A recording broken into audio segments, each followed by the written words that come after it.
Bonjour à tous, bienvenue au Parlement européen pour Ici l'Europe. Le lendemain des élections françaises présidentielles, on a dit combien les Européens étaient soulagés que la France ne soit pas dirigée par une eurosceptique qui souhaiterait sa sortie du club.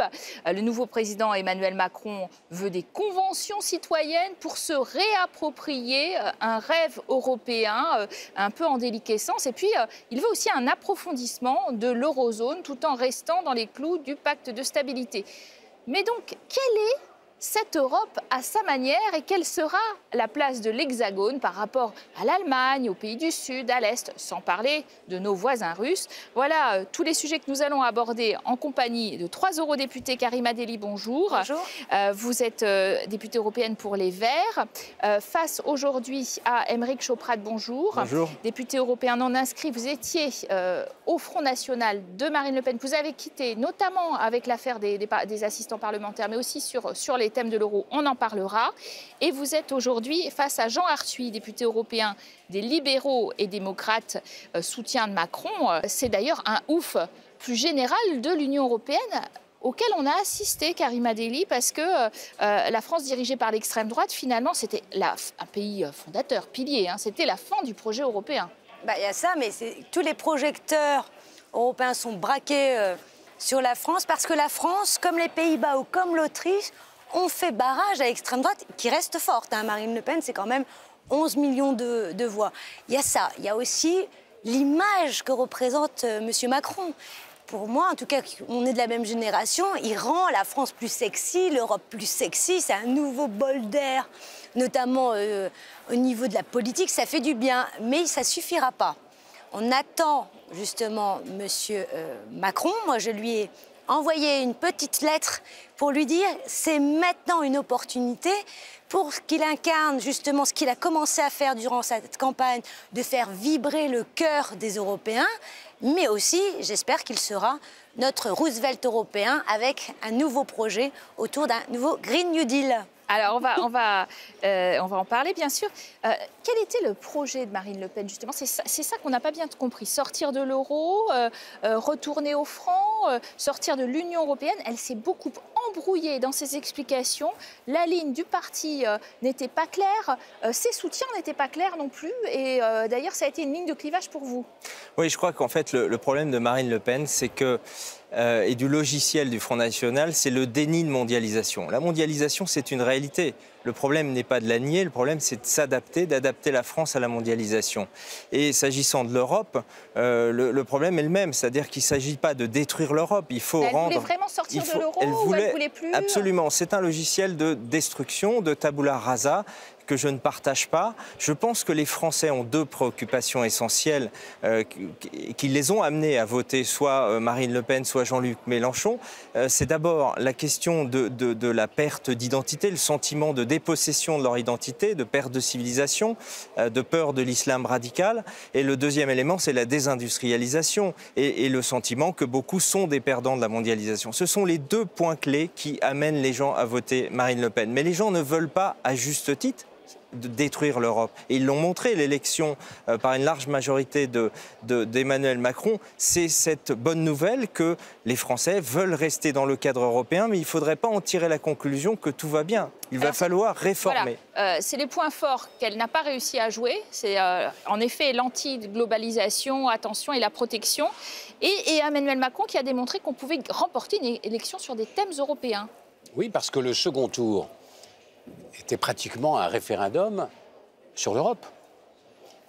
Le clivage n'est plus entre la gauche et la droite maintenant. La mondialisation est là. Encore un peu, sur certains aspects. La mondialisation est là. Elle s'impose à nous. Il est vain de dire qu'on va démondialiser. L'homme a envahi la planète et ce monde, il faut l'organiser. Je suis d'accord. Qui peut organiser le monde? Ce n'est pas la France à elle seule. Alors face à cette mondialisation, aux menaces qui, en effet, affectent nos concitoyens et qui laissent nombre d'entre eux dans un sentiment d'angoisse, parfois. Plutôt que d'agiter les peurs, il y a ceux qui sont tentés de dire, ben voilà, on va se replier sur nos frontières nationales, on va revenir au nationalisme, et ceux qui, au contraire, pensent que pour relever les défis de la mondialisation, c'est l'Europe qui nous permet de reprendre en main notre destin. S'agissant des migrations, si on veut tarir les sources de migration, faudra aider l'Afrique à se développer. Il n'y a que l'Europe qui peut y contribuer. Donc je crois que nos Il faut les deux, mais il faut aussi réguler l'immigration parallèlement. On ne peut pas attendre seulement le développement. Il faut un contrôle efficace des frontières extérieures, ce qui n'est pas le cas actuellement. Le problème de l'Europe, c'est qu'elle donne une image d'impuissance. Parce que nos chefs d'État et de gouvernement n'ont pas voulu transférer de prérogatives de souveraineté qu'ils n'arrivent plus à exercer sur le plan national.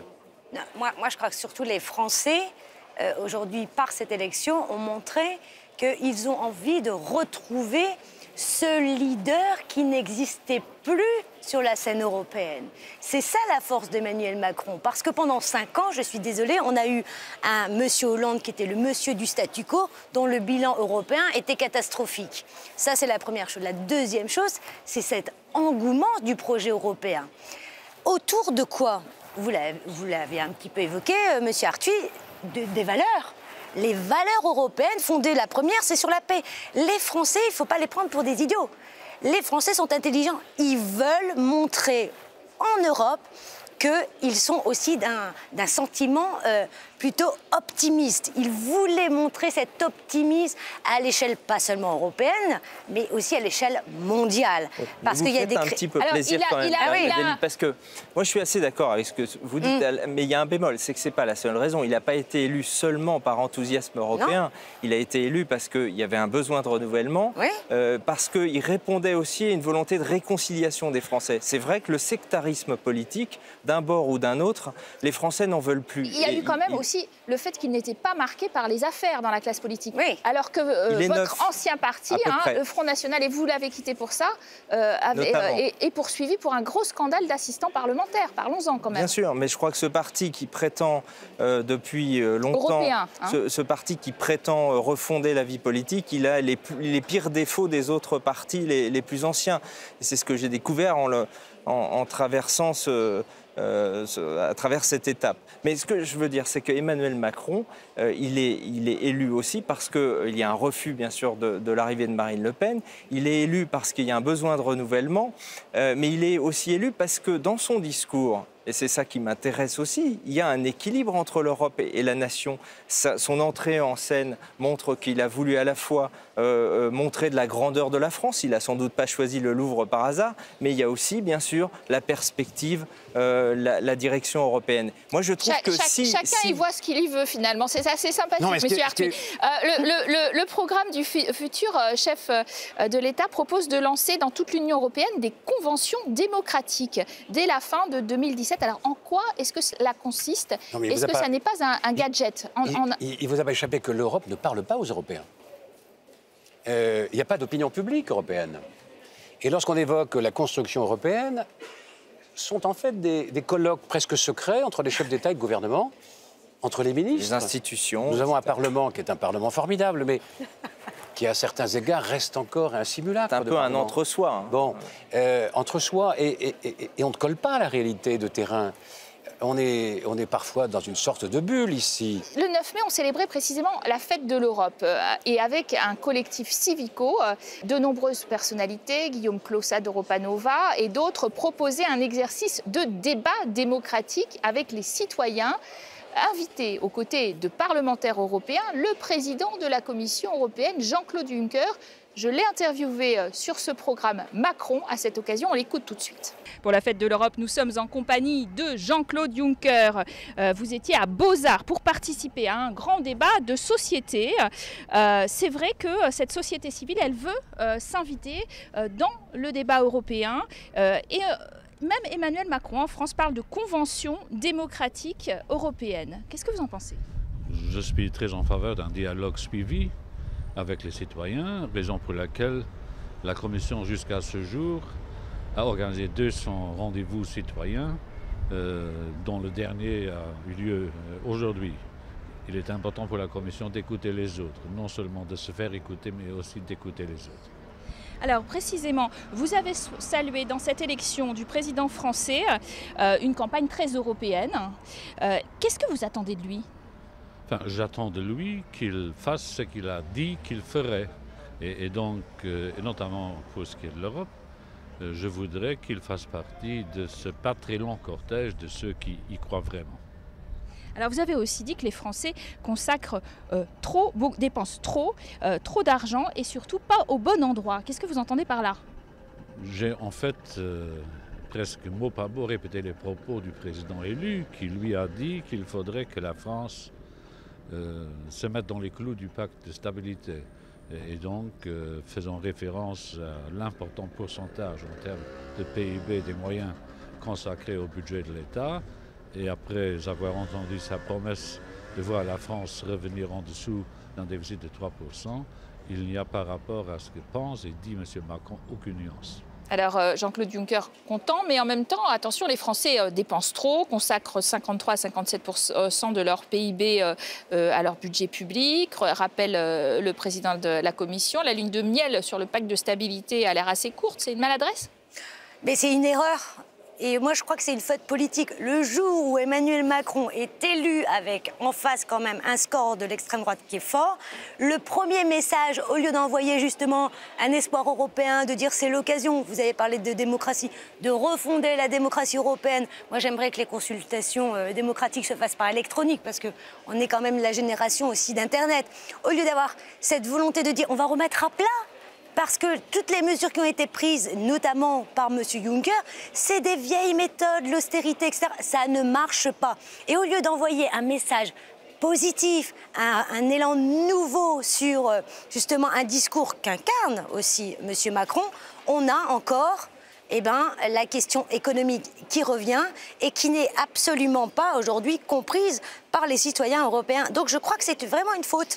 Alors qu'Emmanuel Macron parle, lui, je ne suis pas sûre que ça soit compris non plus tout à fait par les citoyens européens, de créer un budget de la zone euro avec un ministre des Finances. Oui. Est-ce que ça changerait très concrètement à notre vie ? Ça changerait qu'il pourrait y avoir une politique économique de la zone euro, que la zone euro serait autre chose qu'un système dans lequel il y a une politique monétaire unique, mais il y a autant de politiques économiques que de pays constituant la zone euro.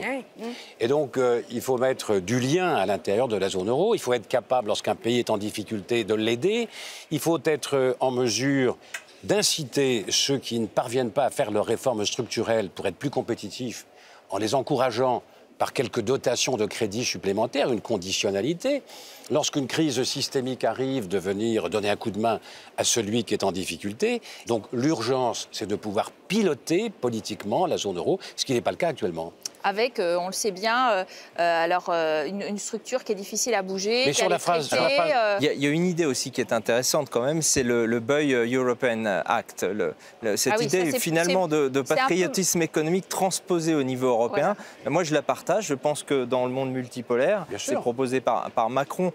Alors, maintenant, ce que je voudrais dire sur l'Europe, c'est qu'il faut faire attention à une chose. C'est que d'un côté, il est vrai qu'il faut mettre davantage de gouvernance dans la zone euro pour augmenter les cohérences. Mais il ne faudrait pas aggraver les fractures avec ceux qui sont à l'extérieur de la zone euro. Il ne faut pas que nos amis des pays d'Europe de l'Est, qui ne sont pas encore pour certains dans cette zone, se sentent finalement abandonnés et qu'il y ait une Europe à deux vitesses. Donc attention, oui, à la cohérence, mais attention à l'aggravation des disparités. La monnaie de l'Europe, c'est l'euro. Et tous les pays de l'Union européenne ont vocation à se doter de l'euro. Il suffit pour cela qu'ils en manifestent la volonté et qu'ils remplissent les conditions préalables. Donc, ça n'est pas une exclusion, mais ce qui est clair, et on l'a vu avec la crise grecque, c'est que lorsqu'un pays de la zone euro est en difficulté, qu'il faut mutualiser son surendettement, ce ne sont pas les 28 qui participent, ce sont les membres de la zone euro seulement. À ce niveau de solidarité financière très lourd, il faut un instrument de gouvernement. À 48 heures du deuxième tour, alors que nous, médias, étions tenus par une période de réserve, fuite massive, incroyable, de tous les emails de En Marche via des réseaux ultranationalistes, alors peut-être américains, peut-être russes. Est-ce que Poutine voulait clairement l'élection de Marine Le Pen ? Écoutez, moi je ne sais pas, ce qui est sûr aujourd'hui, c'est qu'avec les relations avec la Russie, moi je pense que sur certains points, il faut être très ferme. Il faut être très ferme sur la question de la Crimée, il faut être très ferme lorsqu'on dénonce des crimes, notamment lorsqu'on entend des choses qui sont horribles, sur notamment... Et il le sera, Emmanuel Macron ? Mais je l'espère, c'est ça. Et ensuite, il faut qu'il comprenne aussi la dynamique européenne. Tout à l'heure, quand je dis Emmanuel Macron doit, j'espère, qu'il incarnera ce Roosevelt avec un Green New Deal. Je pense bien sûr à toute la politique énergétique, parce qu'aujourd'hui, il faut aussi s'émanciper de la Russie et de son gaz. Donc il a plutôt un moyen réellement d'avancer sur ces questions-là. Pro-russe, on peut le dire. Vous pensez que justement, pro-français et pro-européen et partisan de bonnes relations avec la Russie. J'appelle pas ça être pro-russe. Néanmoins, moi, je voudrais dire une chose. Je pense qu'il y a un peu un mythe sur l'idée que le Kremlin aurait mis tous les œufs dans le même panier, à savoir ceux du Front National. Bien sûr que la Russie a joué, entre guillemets, avec le Front National parce qu'il y avait des convergences sur la politique étrangère, sur la Crimée, sur un certain nombre de sujets. Pour autant, la Russie est un grand pays qui a une politique complexe et évidemment, il y a des jeux différents au Kremlin. Il y a des gens qui ne sont pas d'accord avec le Front National et qui ne le soutenaient pas. Et je vais vous donner un exemple précis. C'était sorti il n'y a pas longtemps dans Mediapart, l'analyse des prêts bancaires qui avait été fait par le Front National en Russie. Eh bien, la quasi-totalité des prêts ont échoué parce que les banques qui prêtaient au Front National, les banques russes, se sont vues retirer tout leur agrément. Donc, pour un pays qui est censé être pro-Front National, je pense les choses sont complexes, il faut un peu relativiser. Alors, mais on serait peut-être plus fort vis-à-vis de la Russie si les Européens parvenaient à parler d'une seule voix.